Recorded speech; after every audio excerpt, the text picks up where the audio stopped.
અરે વિકાસની મોટી વાતો કરવા વાળા મોદીને મારે એમ પૂછવું છે. મોદી કહે છે કે 60 વર્ષની અંદર કોંગ્રેસે શું કર્યું?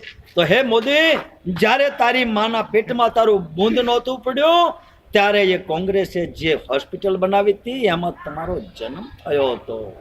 મોદી, બીજી વાત કરું તો જ્યારે 60 વર્ષની વાત કરતો હોય તો ઈ સરકારી હાઈસ્કૂલો અને સ્કૂલો બનાવી હતી, એમાં ભણી અને ચાવાવાળા આજ તું વડાપ્રધાનની પોસ્ટ ઉપર બેઠો છું.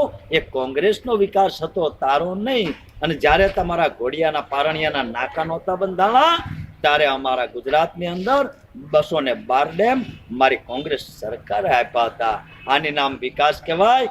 માત્ર ને માત્ર તમારો વિકાસ ગાંડો થયો તો એમાંથી રઘવાયો થયો અને હવે પછીનો તમારો વિકાસ હડકાયો થયો છે, હડકાયો.